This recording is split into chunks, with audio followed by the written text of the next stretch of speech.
calentamiento global se produce por el incremento de ciertos gases en la atmósfera, generados principalmente por actividades humanas como la quema de combustibles fósiles y la deforestación. Otras actividades que generan gases de efecto invernadero son el uso de sistemas de refrigeración y aires acondicionados, los incendios forestales, los rellenos sanitarios, la rumia de ganado y el uso de fertilizantes nitrogenados. Asimismo, generan gases de efecto invernadero los transformadores eléctricos y las pantallas de plasma. En el caso de Costa Rica, el principal factor causante de emisiones de gases de efecto invernadero es la quema de hidrocarburos. Para enfrentar el cambio climático, todos podemos contribuir. Las empresas y organizaciones privadas, gobiernos locales e instituciones del Estado, así como las comunidades e incluso los hogares, pueden ayudar empleando normas y programas de mitigación y adaptación. Tal es el caso de la Norma Nacional de C-Neutralidad, que pueden aplicar tanto organizaciones públicas como privadas. Los entes del Estado y las municipalidades deben realizar programas de gestión ambiental institucional. Y el programa Bandera Azul Ecológica brinda una serie de categorías para organizaciones, comunidades y hogares. De igual modo, podemos realizar pequeñas acciones para reducir nuestra huella de carbono, tales como reciclar, ahorrar agua y energía, usar con más frecuencia el transporte público y apoyar las campañas y programas de reducción de emisiones en el trabajo y a nivel nacional. Recordemos que para que Costa Rica sea carbono neutral, la responsabilidad es de todos y todas. Cambio climático, detrás de una amenaza, una oportunidad. Hola, es un gran gusto estar nuevamente con ustedes una semana más en el programa Sobre la Mesa. Hoy estaremos conversando con un grupo selecto de personas que nos conversarán sobre las posibilidades de cambiar las acciones en favor del clima de cara a la próxima cumbre de cambio climático en París. Hoy, para empezar la entrevista, nos acompaña el señor Felipe de León, asesor del Ministerio de Ambiente en materia de cambio climático. Don Felipe, muchas gracias por acompañarnos hoy. Muchas gracias a ustedes por la invitación. Decía Amartya Sen que el cambio climático es la prueba que no estamos logrando la sostenibilidad. Desde 1997 hemos querido, dice Amartya Sen, hemos querido construir una acción concertada en torno a un documento que se llamó Nuestro Futuro Común, pero no hemos logrado los avances sustantivos. ¿Qué es lo que ha pasado desde ese momento hasta ahora? Esa es una pregunta complicada. Hemos hecho esfuerzos importantes y yo creo que hay que mantener eso en mente. Es uno de los temas más complicados. El nivel de esfuerzo que requiere es el tipo de esfuerzo que hicimos como sociedad, digamos, durante la Segunda Guerra Mundial, de verdad cambiar nuestros hábitos y cambiar cómo trabajamos y generar ese tipo de transiciones profundas contra un enemigo que no nos dispara, que ni siquiera se huele, ni se ve, ni es fácil de cuantificar. Y es difícil generar ese tipo de cambio cuando no hay una amenaza latente o por lo menos no visible. Entonces hemos tenido una serie de cumbres, hemos aprendido muchísimo, hemos generado algunas herramientas internacionales como el Protocolo de Kioto, que a pesar de que tuvo sus limitaciones, generó un conocimiento importantísimo a escala internacional y generó cantidades sustanciales de reducciones de emisiones. Entonces, aunque no estamos ahí, yo creo que es justo decir que estamos más cerca de lo que hemos estado probablemente desde que empezamos este esfuerzo y que tenemos en París, digamos, a final de este año y en el proceso que viene entre el 2015 y el 2020, la mejor oportunidad de generar esa estructura que no hemos logrado armar hasta hoy. ¿Es la reducción de emisiones la única prioridad en la agenda de cambio climático o hay otras que se han venido discutiendo? No, sin duda no es la única y esa es una pregunta especialmente importante. No es un tema únicamente de mitigación, que es la cartera que suelo llevar yo más de cerca.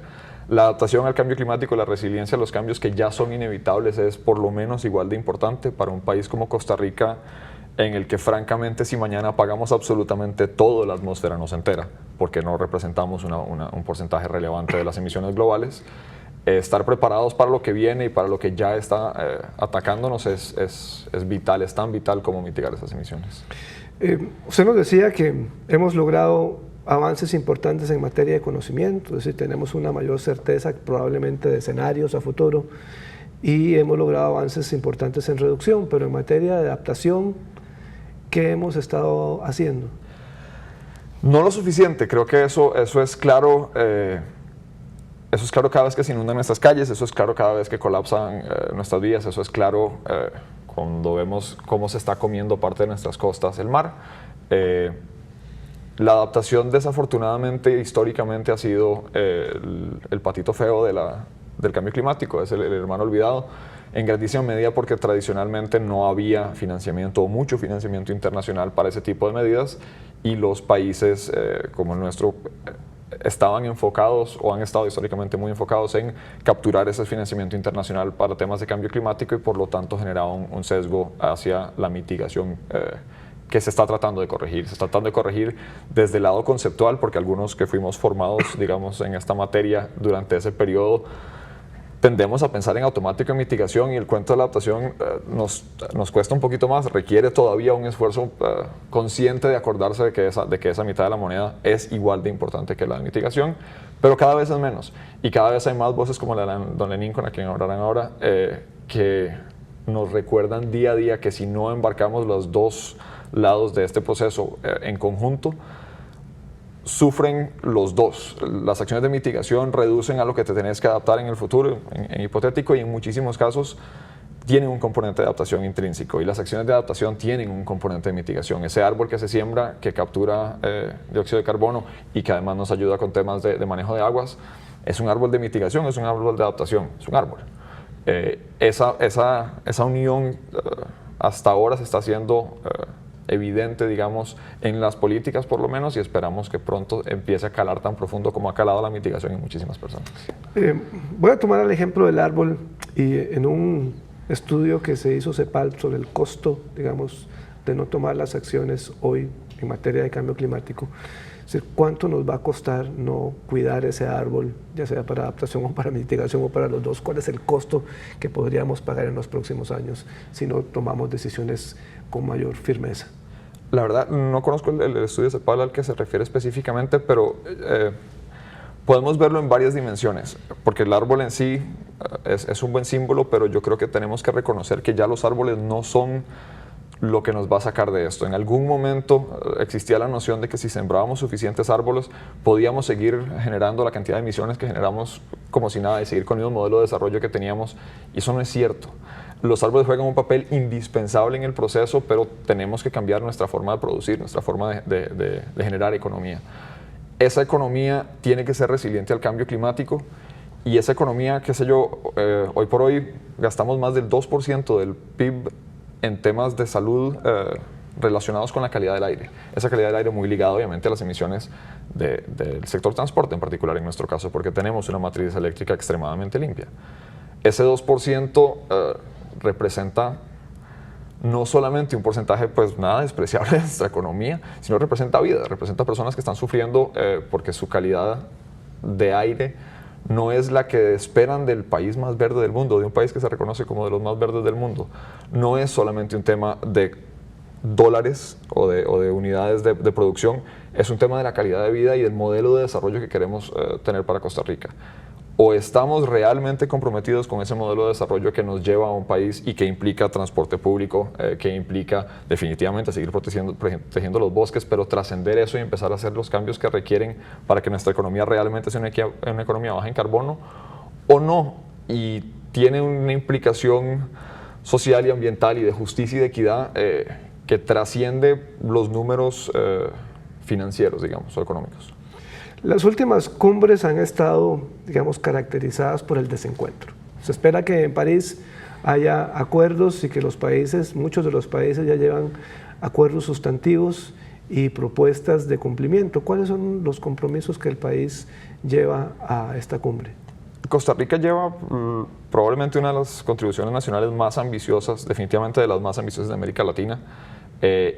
Tiene en su corazón, del lado de mitigación, un compromiso a 9.4 millones de toneladas como un máximo absoluto de emisiones al 2030. Ese es un número que suena grande, obviamente, Y es un número que desafortunadamente es grande, pero es un número que es muchísimo menor que las emisiones actuales. Y eso es a lo que al final del día tenemos que reconocer. Por más que nos encantaría pensar que toda esa cobertura boscosa que con tanto esfuerzo se ha generado o se ha protegido en Costa Rica, se ha regenerado, es suficiente para perdonarnos todos los pecados de nuestra economía carbonizada, no es el caso. Y si no empezamos a reducirnos, no vamos a llegar. Un segundo? Por favor. Si uno de los países más verdes del mundo lleva propuestas conservadoras, ¿qué podemos esperar del resto de los países? Es que ahí es el tema, no es una propuesta conservadora, es un tema de dimensiones. La forma en la que se construye esta propuesta es basado muy robustamente en la ciencia. Es qué es lo que necesita el planeta a nivel de escala global que hagamos como ciudadanos del planeta. ¿Y qué representa eso para los ciudadanos de Costa Rica? Si nosotros quisiéramos, podríamos justificar que nuestras emisiones sigan creciendo durante probablemente los próximos 20 años para llegar a el promedio global per cápita de emisiones. Eso no es lo que Costa Rica está sugiriendo. Costa Rica está diciendo que yo reconozco dónde estoy y reconozco que tenemos que llegar como sociedad global a 0 emisiones netas hacia finales de siglo. Eso es lo que nos dice la ciencia. En vez de decir yo voy a subir y bajar con los demás, que sería la ruta fácil para Costa Rica, que sería la ruta que, muy entre comillas, porque yo creo que la dicotomía de crecimiento económico y reducción de emisiones es totalmente falaz, pero es la que permitiría más fácilmente el crecimiento económico o el seguir desarrollando el modelo como lo tenemos. Y no tomamos esa decisión. Dijimos, yo reconociendo dónde estoy, voy a comprometerme a descarbonizar agresivamente, a reducir las emisiones reales de mi economía agresivamente de aquí y a largo plazo. ¿Cuáles son las 3, 4 propuestas que lleva para descarbonizar? Yo creo que la más importante probablemente tiene que ver con el enfoque que se le está dando al nexo entre electricidad y transporte. El grueso de nuestro inventario viene del sector transporte, obviamente, y estos son maquinitas de generar combustión, cada una desagregada. Entonces, hay un componente que tiene que ver con acercarnos a ese transporte público y ese es un componente sumamente importante. Si el costarricense promedio quiere hacer algo realmente importante para reducir las emisiones, que empiece a dejar el carro 2 veces por semana en casa. Esa probablemente sería como acción individual de las más poderosas que podríamos tomar, pero es unas acciones que muy pocos están dispuestos a tomar porque es medio incómodo y a veces llueve y nadie está seguro dónde pasa el bus y tiene sus complejidades. Entonces hay que hacer un esfuerzo importantísimo en mejorar esa infraestructura de transporte público que no es tan mala como el tico promedio que no la utiliza cree, yo la uso todos los días, pero que definitivamente puede mejorar. Y por otro lado, electrificar la parte del transporte que queda. Al final del día, si tenemos la misma cantidad de carros que teníamos y todos son eléctricos, las presas son igual de nefastas. La miseria para nuestra calidad de vida sigue siendo terrible. Pero tenemos que reconocer que hay un porcentaje de nuestra flota, hay un porcentaje de nuestras actividades que requieren vehículos personales. Entonces, que esos vehículos tengan la menor cantidad de emisiones posibles a través de la electrificación es importante. Y en el caso costarricense es particularmente importante porque la electricidad ya es bastante, por no decir en algunos años, casi completamente renovable. Nosotros tenemos la dificultad de que los 2 grandes tractos que están disponibles para la mayoría de los países, que es reducir las emisiones de su electricidad o reducir la deforestación en sus bosques, ya Costa Rica los hizo y deberíamos estar muy orgullosos de eso.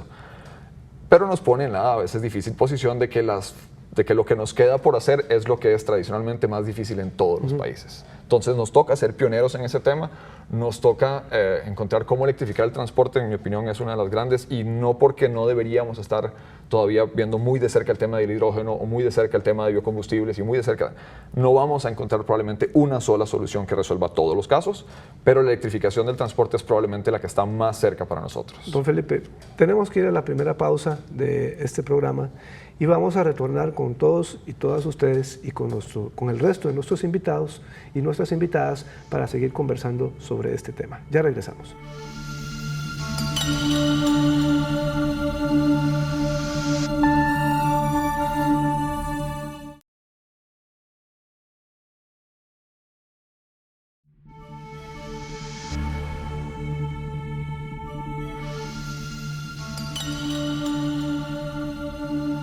Regresamos a Sobre la Mesa, hoy analizando el tema de si cambiarán las acciones con respecto al cambio climático. Para el panel de análisis contamos hoy con la presencia de Laura Lang, que es directora del programa de aliados al cambio climático. Hola, Laura. Hola, muchas gracias por la invitación. Con todo gusto. Y también con don Lenín Corrales, especialista en cambio climático. Muchas gracias por la invitación. Bueno, muchísimas gracias a ambos por haber aceptado esta invitación. Tal vez para empezar, sería interesante, Laura, que nos plantearas, digamos, cuál es el panorama en este instante con respecto al calentamiento global a nivel mundial. O sea, cuál es la situación que estamos enfrentando. Un poco en la entrevista ¿verdad? Se dan algunas acciones con respecto a lo que Costa Rica está planteando, pero bueno, ¿en qué momento estamos? Bueno, estamos en el momento donde ya lo estamos sintiendo, ¿verdad? Para nadie es un secreto que la zona pacífica del país está en graves problemas de sequía y que Limón se está inundando, ¿verdad? Y hace poquito en la misma universidad, ¿verdad? Vimos cómo los carros con el agua hasta las orejas, ¿verdad? Entonces ya estamos en ese momento. La pregunta acá es, ¿cómo lo vamos a resolver? ¿Qué vamos a hacer? Hay algo que yo entendí el año pasado, después de estar como 8 años en este tema. Estaba yo en México en una conferencia y comenzó a hablar un profesor de Stanford del área de economía y dice, cuando ustedes están trabajando con un tema ambiental, sepan que entran a un mercado fallido. Y wow, para mí fue como tirarme un poco de hielo sobre la cabeza y finalmente hacer como, no sé, para mí fue un momento donde entendí muchas cosas, porque el tema ambiental cuesta mucho. Hay que definitivamente internalizarlo en la economía. ¿Y a qué me refiero con esto? Como decía Felipe, ok, si el transporte es un tema clave, si no hay incentivos económicos donde la población pague menos por comprar un carro eléctrico o no hay incentivos a las empresas que vayan a hacer inversiones, estamos hablando paja, señores. Realmente tenemos que meter el tema en la economía. Y así con cualquier otra cosa, o sea, igual con el tema de la carbono neutralidad. Si no se hace obligatorio, si no se le pone un impuesto al carbono, realmente vamos a quedar en buenas intenciones, donde solo los muy conscientes y la gente con cierto grado de conocimiento o con esa intención lo va a hacer. Pero si tenemos una meta país, tiene que ser realmente obligatorio y tiene que haber incentivos para la gente, tiene que ser algo emocionante, algo bonito, algo que diga, qué bien, yo voy a trabajar en temas ambientales, voy a hacer mi empresa carbono neutral, pero me están bajando tanto de impuestos o me están dando algo que a mí me dé un beneficio. Entonces, personalmente, creo que por ahí tiene que ir la línea. Don Lenín, un poco también por lo que planteaba don Felipe en la entrevista, que él, ¿verdad?, decía que estamos como en un momento parecido al de la Segunda Guerra Mundial, donde hay que hacer como un cambio total. Y bueno, que el problema en este caso es que es una amenaza que no es visible, ¿verdad?, que no es latente. O sea, realmente se han hecho muchas cumbres, ¿verdad?, la del año pasado, la cumbre de Nueva York, pero no llegamos. O sea, ¿son alcanzables los acuerdos que hemos logrado a nivel internacional, a nivel nacional, o un poco seguimos, ¿verdad?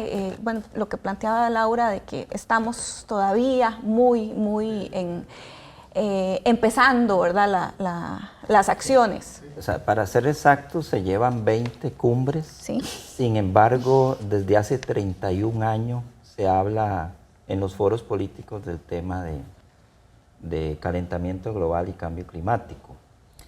El asunto es que hay que llegar a un acuerdo, porque el cambio climático es el primer problema de la humanidad que es global. Sí. ¿Verdad? Habitualmente estamos acostumbrados a ver problemas de que hay contaminaciones, de que hay deforestación o que hay un derrame de petróleo, ¿verdad? Esos son los problemas, digamos, que hemos tenido históricamente desde la perspectiva ambiental. Y esa problemática, digamos, ha sido localizada, pero la verdad es que es el primer problema global, es un enfrentamiento contra la física atmosférica, ya no es un tema entre, y tal vez ahí hay un poquito que diferenciar, no es un tema ya, un conflicto entre humanos, es un conflicto entre la forma que nos hemos comportado la sociedad humana y la física atmosférica. Claro. Entonces el tema es que el ser humano tiene que llegar a un acuerdo sí o sí. Y casualmente las discusiones en París son que no debemos de pasar las emisiones en un rango que la Tierra no supere los 2 grados centígrados promedio.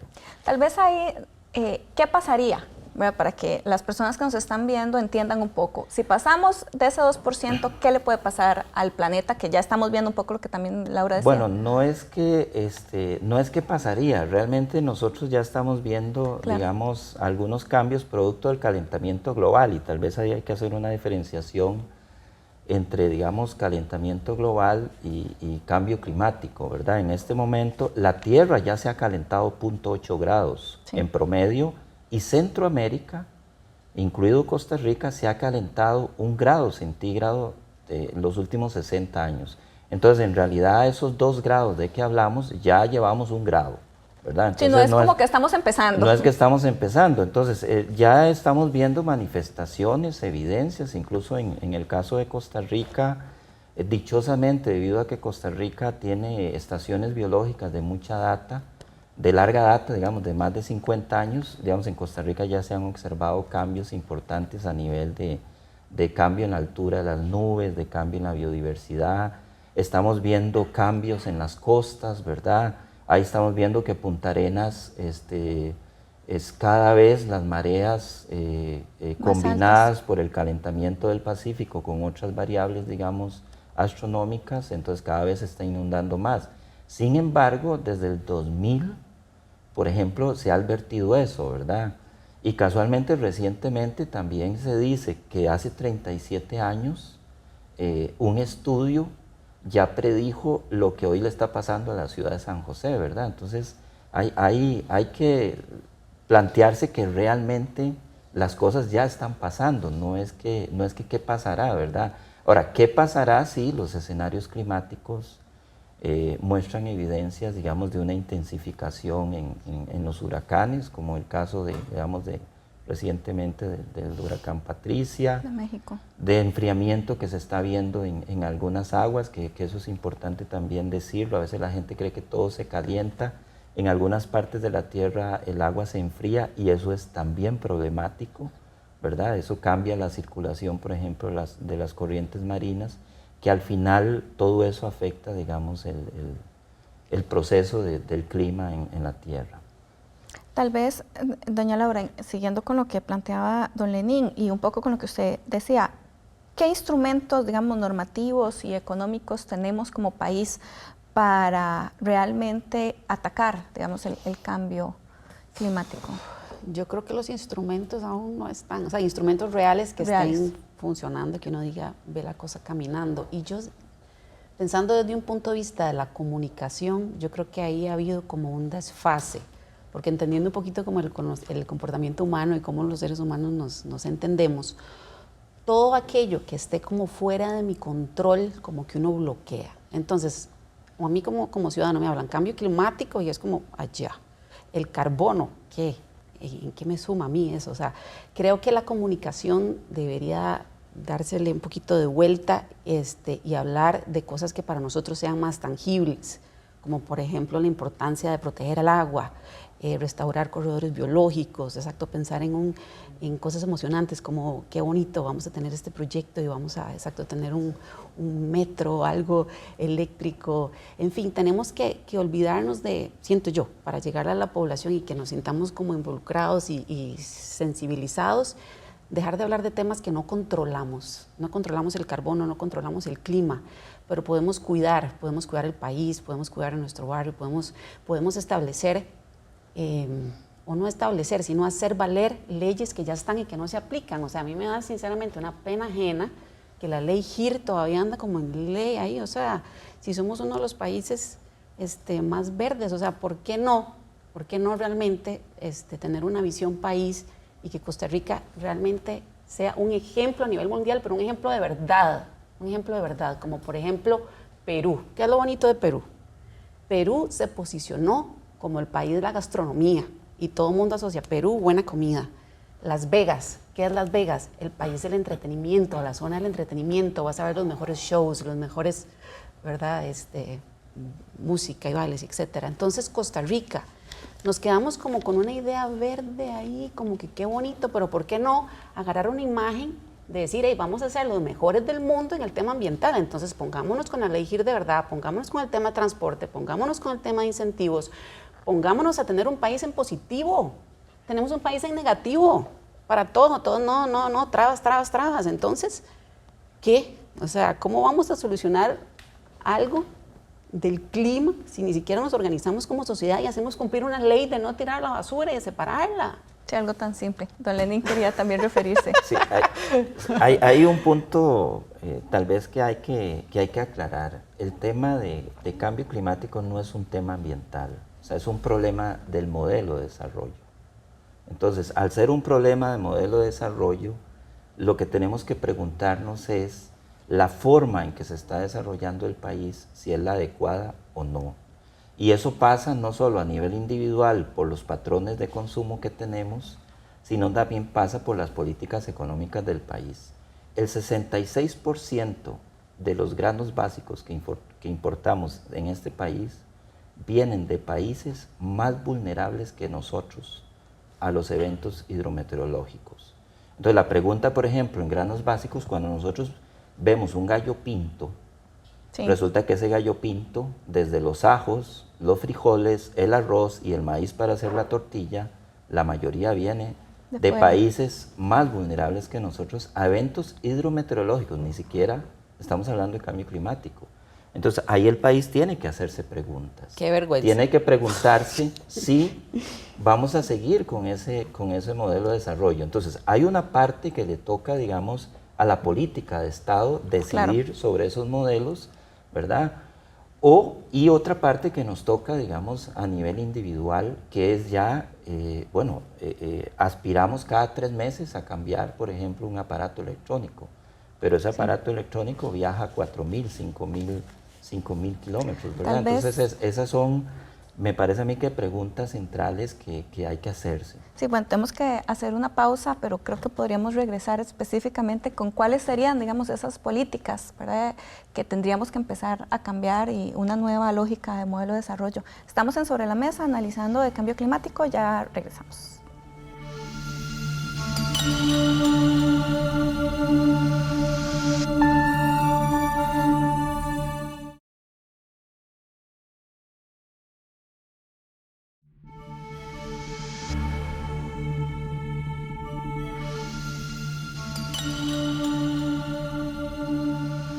Regresamos a Sobre la Mesa, hoy analizando el tema de cambio climático. Les recordamos que pueden ver las repeticiones del programa los días sábado a las 8 de la noche, los días domingo a mediodía y los días lunes a las 4 de la tarde. Don Lenín, antes de hacer la primera pausa, de hecho usted estaba planteando el tema de lo de que también tenemos que generar toda una discusión sobre modelo de desarrollo y cuáles serían las políticas públicas que tendríamos que modificar.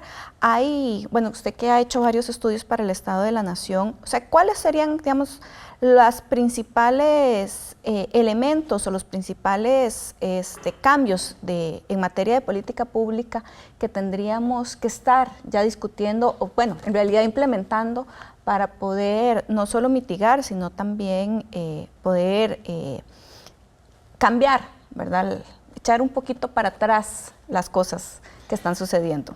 Bueno, yo diría que lo primero que hay que hacer, digamos, desde una perspectiva de la parte de ciencia, que es donde yo realmente trabajo, es que hay que revisar lo que el país ya ha dicho. O sea, el país desde el año 2000, en su primera comunicación a la Convención de Cambio Climático, advierte una serie de medidas, por ejemplo, con la ciudad de Punta Arenas. Sí. Y han pasado 15 años y no se ha hecho absolutamente nada.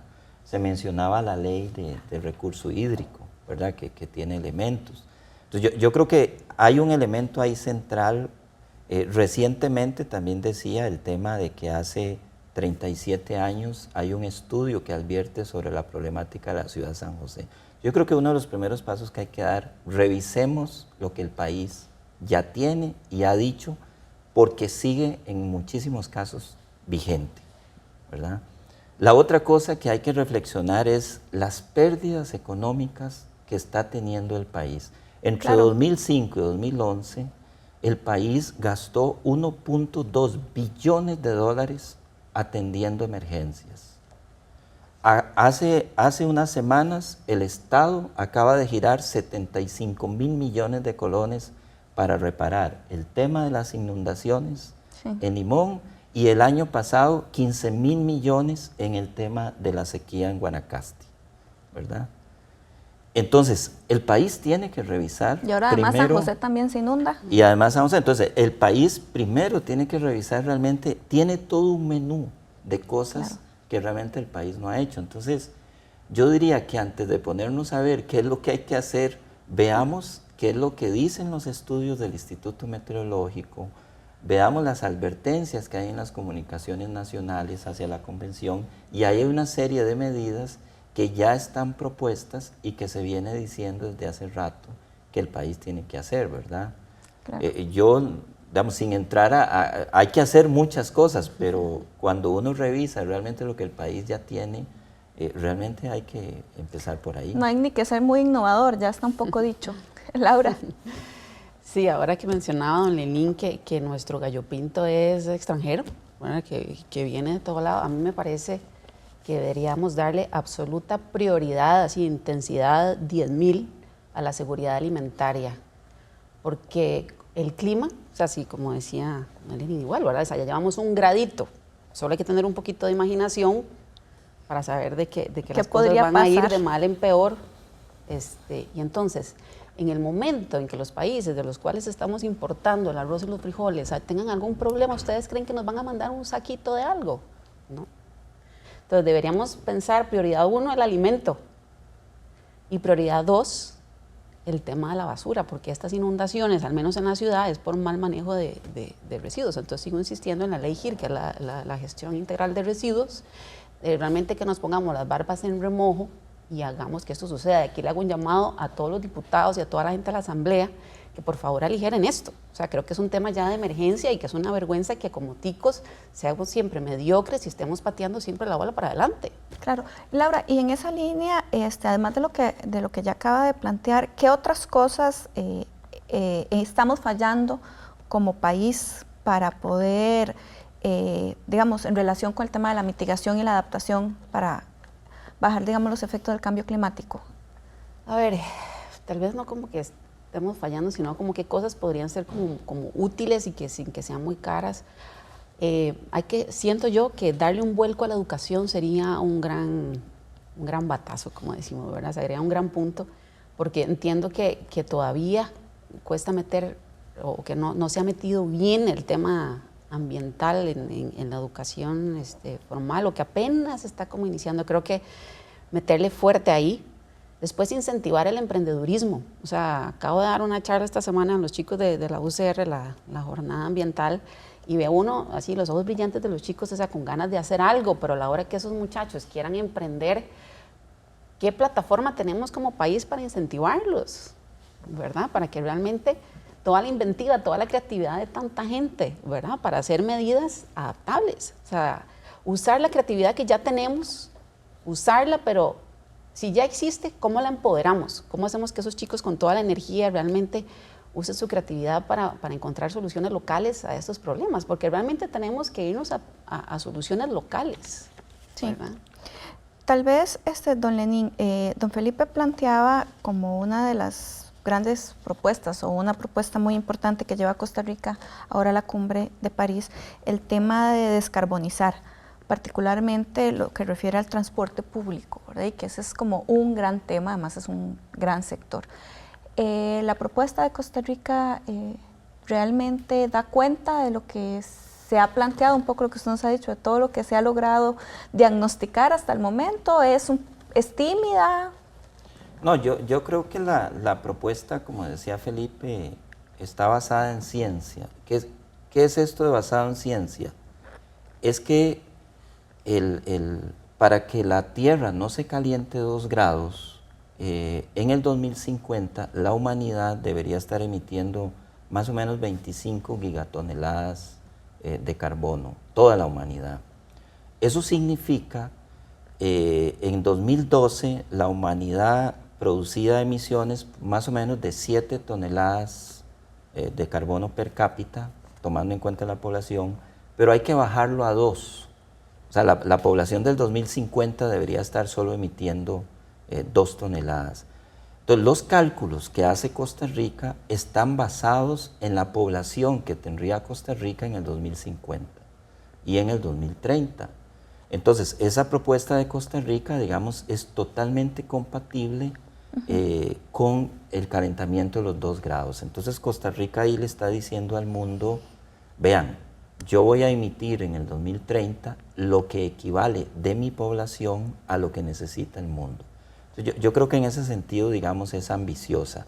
De hecho, también hay que advertir que de todas las contribuciones o de todos los compromisos que ya presentaron los gobiernos ante París, porque el plazo se venció el 30 de septiembre, y ahora ya se han hecho cálculos, en este momento lo que han presentado todos los países, el calentamiento de la Tierra está en 3 grados.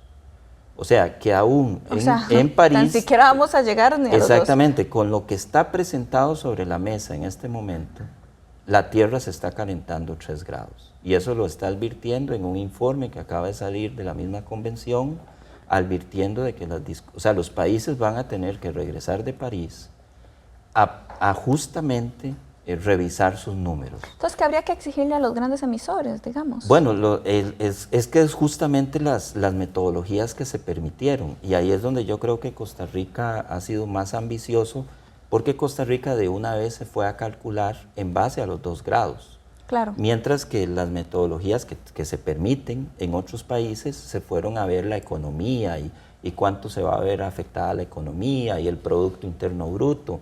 O sea, digamos, la forma clásica de atender un problema, digamos, de esta magnitud. Ok, veamos, pero nos estamos dando cuenta que los esfuerzos tienen que ser mayores. Y era un poco por lo que decía en mi primera intervención, de que es un tema de física atmosférica, no es un tema de que yo quiero y me voy a ir por aquí. No, es que la Tierra, todos los indicadores de la Tierra dicen que se está calentando y ahí no hay manera de políticamente salirse de ahí, ¿verdad? Sí, claro, no es como que yo puedo esperarme a ver qué pasa, es que ya está pasando, no puedo esperar el escenario o el peor escenario, tengo que empezar a hacer cosas, bueno, tendríamos que haber empezado a hacer cosas hace mucho tiempo. Tal vez, Laura, sí, rápidamente, en 30 segundos, ¿qué puedo hacer yo, persona, Marcela, para colaborar en esto?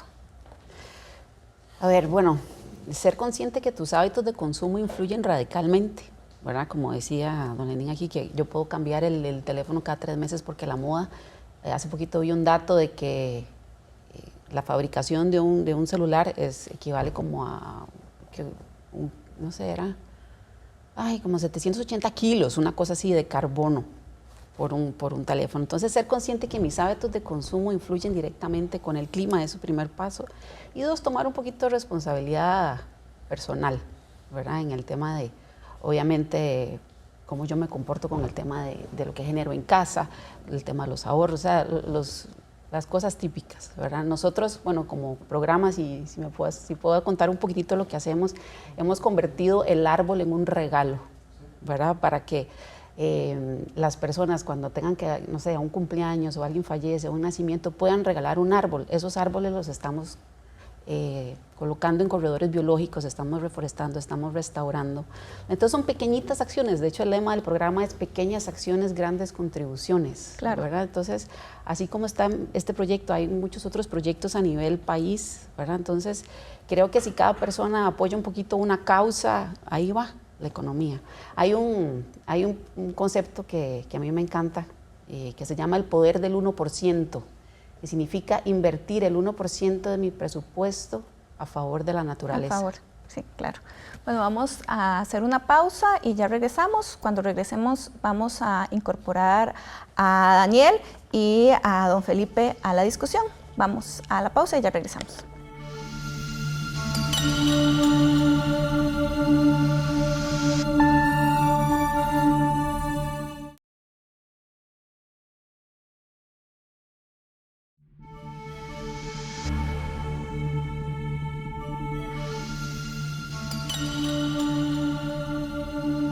Estamos de vuelta en Sobre la Mesa, hoy conversando sobre las posibilidades de cambiar las acciones en materia de cambio climático a nivel internacional.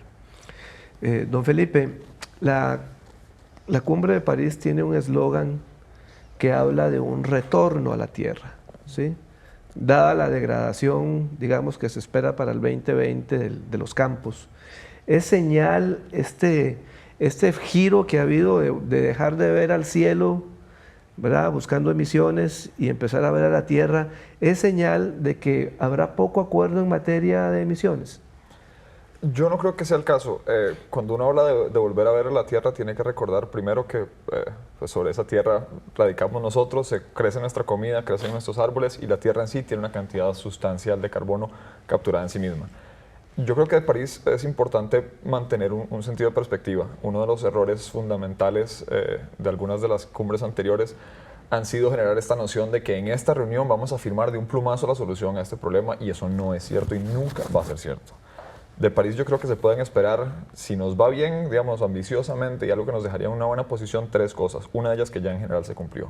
París trata de hacer que los países propongan qué van a hacer ellos en vez de buscar darles una solución desde arriba, y era importante que todos los países grandes, que todos los grandes emisores de los que hablaban más temprano estuvieran involucrados, que China diera una propuesta, que los Estados Unidos dieran una propuesta, que la Unión Europea diera una propuesta. Eso ya se cumplió. Ya la vasta mayoría de los países dieron propuestas, algunas más, algunas menos ambiciosas, pero por lo menos todos casaron en el juego, todos están dispuestos a entrar a jugar. Esa es importantísima. La segunda es, dado lo que decía don Lenín hace un rato, que ya sabemos que esas promesas no cumplen con los 2 grados, no llegan a lo que necesitamos llegar. ¿Cuál va a ser el mecanismo para ampliar la ambición sobre el tiempo? ¿Cómo vamos a hacer para que dentro de 2 años o dentro de 5 probablemente tengamos una revisión y esa revisión sea más ambiciosa que lo que tenemos hoy, nos apunte a los 2 grados? Y el tercero, ¿cómo vamos a hacer para que esto sea un poco lo que decía Laura, vinculante legalmente? No podemos seguir, no podemos darnos el lujo de que esto siga siendo la buena fe de los diferentes países. Ya llegamos al momento en el que o de verdad nos comprometemos con el cambio que tenemos que hacer o aceptamos que muy probablemente sea muy tarde. Don Lenín, y en esa línea, precisamente lo que usted planteaba antes de la pausa, sí, efectivamente los países proponen, pero en realidad las propuestas no son suficientes. Y ligado a lo que decía don Felipe, de que bueno, tenemos que hacer una revisión. ¿Cómo lograr que efectivamente estos países, los grandes emisores, puedan volver a revisar esas propuestas? Porque bueno, tenemos 20 cumbres, ¿verdad? Y no logramos efectivamente un compromiso real. O sea, ¿qué puede hacer la diferencia en París que no han hecho las anteriores? Bueno, yo creo que hay un tema ahí también, y es por qué son grandes emisores. Claro. Y digamos, cuando usted hacía la pregunta anteriormente, bueno, ¿qué es lo primero que deberíamos de hacer individualmente? Reconocer que al ser un problema global debemos vernos como ciudadanos globales. Yo no quiero defender las emisiones de China, pero China emite lo que emite porque todos los días todos los ciudadanos del mundo cargamos algo chino. Claro. ¿Verdad? Entonces yo creo que lo primero que hay que reconocer que tenemos que ser responsables, digamos, en cuanto al tema del consumismo, porque al final de cuentas las cosas vienen, digamos, de esos países. Ahora, es evidente que algunos incluso plantean el tema de la deuda histórica. Sí, históricamente han sido los grandes emisores, pero a partir de la cumbre de Cancún, que es donde hay un cambio, es donde realmente se establece la meta de los 2 grados, es que a todos los países se le exige que aporten, digamos, de acuerdo a su tamaño, aporten realmente en la reducción de emisiones. Entonces yo creo que ahí sí ha habido un avance, digamos, sí se llega a París, en que realmente todos los países, los chiquiticos, los grandes, los medianos, están diciendo vamos a aportar esto. El problema es que los números no están dando, ¿verdad?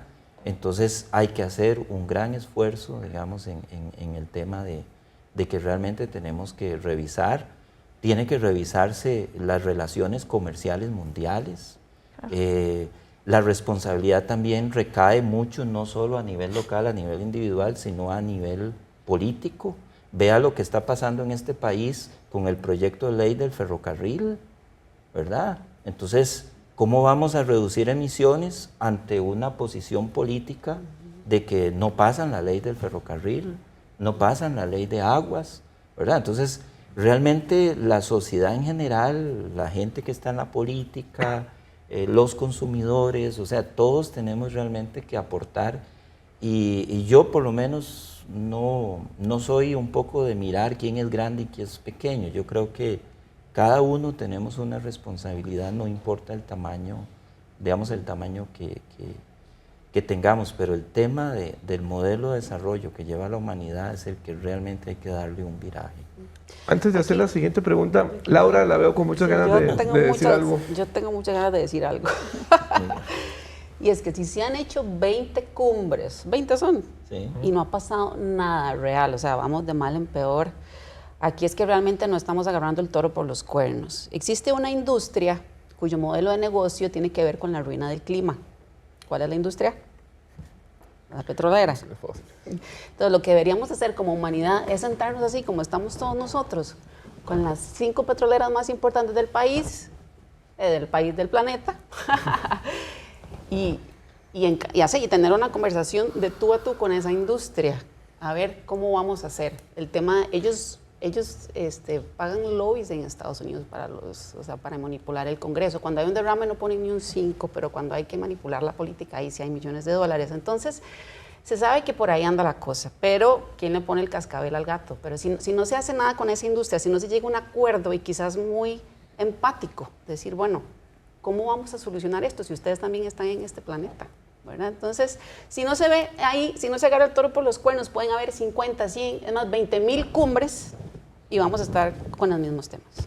Don Lenín, le iba a preguntar, es que me llama mucho la atención lo que ustedes han dicho, en relación, es decir, que ya el temor a que superemos la cifra de los 2 grados es insuficiente para movernos políticamente, porque aunque estamos claros de que efectivamente vamos a superar esos 2 grados, porque Cristiana Figueres lo ha dicho, ¿verdad?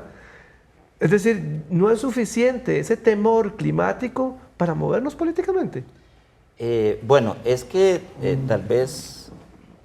tal vez hasta ahora, digamos, en la cumbre de Cancún, yo decía, los gobiernos dijeron, la temperatura de la Tierra no debe pasar de los 2 grados, que es una recomendación científica.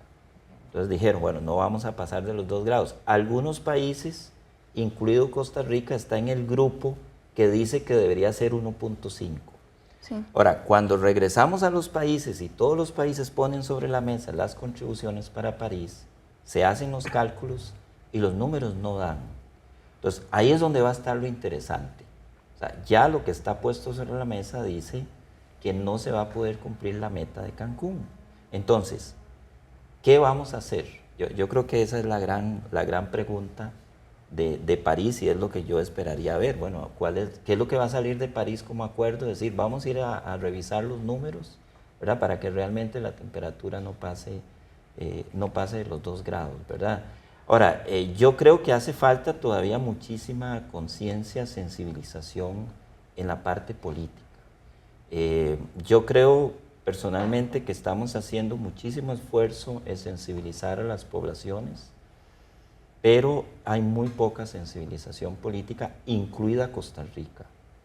Y yo diría que muchísimo. Entonces tenemos que hacer un esfuerzo muy grande para que la política entienda cuál es el nivel del problema. Y el problema quizás nace justamente en que el tema de cambio climático lo manejan los ministerios de ambiente. Y entonces se ha pensado que el cambio climático es un problema ambiental. No es un problema ambiental, es un problema del modelo de desarrollo. Entonces yo creo que por ahí digamos es lo que hay que romper, ¿verdad? Un poco realmente transportar el tema de cambio climático en los países a que realmente es un tema de la forma en que construimos carreteras, de la forma en que se hace la política de transporte de un país, ¿verdad? Y ha sido un sinnúmero, digamos, de aspectos. El tema del comercio mundial, ¿verdad? O sea, nosotros dejamos de consumir ajos de Santana y Oriamuno y los traemos de 4,000 kilómetros, ¿verdad? Desde China. Esas son las preguntas que en el fondo la sociedad, la política tiene que hacerse. Y en el comercio mundial tiene que haber una revisión profunda de realmente de ese reordenamiento, digamos, del modelo de desarrollo que llevamos. Y don Felipe, ¿cuánto poder de incidencia tenemos un poco en la lógica de lo que está planteando don Lenín para realmente buscar acuerdos duraderos y una revisión de todo lo que plantearon los países, como país y como bloque? Me imagino que también estamos dentro de un bloque. Sí, somos parte de un par de bloques negociadores y yo en realidad en un rol tal vez poco común para mí, voy a ser el optimista del grupo. Yo sí creo que hemos visto cambios importantes. La Convención Marco de las Naciones Unidas sobre el Cambio Climático es uno de los instrumentos legales internacionales más ampliamente adheridos del mundo.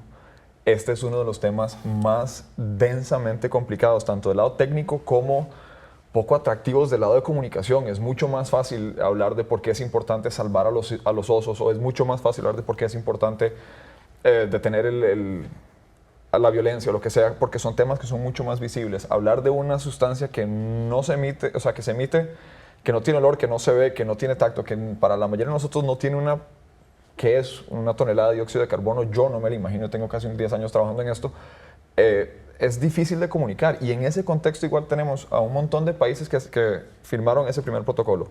Tenemos por primera vez en el último par de años el crecimiento económico desligado del crecimiento en las emisiones globales, por medio punto porcentual. Estamos de acuerdo, no está ni cerca de donde tiene que estar, pero es la primera vez que esa aguja empieza a ver para el lado que tiene que estar viendo. Y es la primera vez que tenemos un proceso de construcción fundamentalmente diferente. No estamos hablando de metas que vienen de arriba y que caen hacia los países, sino los países proponiendo qué están en capacidad de hacer. Desde el principio sabíamos con toda certeza que las propuestas iniciales no iban a ser suficientes para los 2 grados. Esto siempre se definió como un proceso a 5 años y tiene que ser visto como un proceso a 5 años. Si nosotros llegamos a París y nos dejamos desalentar porque no están los 2 grados, nos quedamos cortos nosotros en nuestro entendimiento del proceso. Esto se mueve a una velocidad muy lenta para los que estamos trabajando en el tema probablemente, pero se mueve a una velocidad súper agresiva para lo que se refiere a un tratado internacional. Hemos estado tratando de lidiar con problemas tal vez más simples. Yo pienso, por ejemplo, en la proliferación nuclear, por cantidades de tiempo por lo menos similares o más largas, y tampoco hemos sido particularmente efectivos en ese campo, aunque no hemos tenido un ataque nuclear después de Hiroshima y Nagasaki. Tenemos que mantener un poco las cosas en contexto y reconocer que, en mi opinión, de nuevo, los hitos claves son que ya tuvimos a todos estos países que se montaron en esta carreta y que están dispuestos a hacer unos ofrecimientos. Tenemos que buscar ese esquema que nos permita ampliar ambiciones a largo plazo, y lo estamos viendo como una de las propuestas clave. La pregunta es si va a sobrevivir la votación al final del día y cómo vamos a hacer que esto sea un mecanismo legalmente vinculante. Si nosotros conseguimos esos 3 pequeños hitos y tenemos 5 años más para darles tiempo a estos procesos para que se aumenten esas ambiciones y nos acerquemos a los 2 grados, porque no es un tema que resolvemos. Si mañana o pasado no vamos a estar o encima o por debajo de esos 2 grados. Estamos en una trayectoria que nos lleva a esos 2 grados. Si mañana saliera que la cumbre, todo el mundo se puso muy ambicioso y estamos en una trayectoria a -1 grado, igual tendríamos que pasar los próximos 50 o 60 años teniendo muchísimo cuidado que esas promesas se cumplan y que no tengamos una reversión en el proceso. Aquí no hay apuestas cortas, aquí solamente hay comprometerse a largo plazo con el proceso, y nosotros como ciudadanos, yo sugeriría comprometernos a que esto no se permita, se transforma en un tema de política, en un tema de gobiernos específicos. Esto es política de Estado, esto es el modelo de desarrollo de nuestro país y no puede ser coartado. Bueno, tal vez muchísimas gracias a don Felipe, a don Leniña, a doña Laura. Evidentemente ya se nos ha terminado un poco el tiempo. Muchísimas gracias por habernos acompañado el día de hoy. Daniel. Muy bien, gracias a ustedes allá en casa por acompañarnos todas las semanas, y por favor, véanos la próxima semana y empieza a dejar el carro en casa. Nos vemos.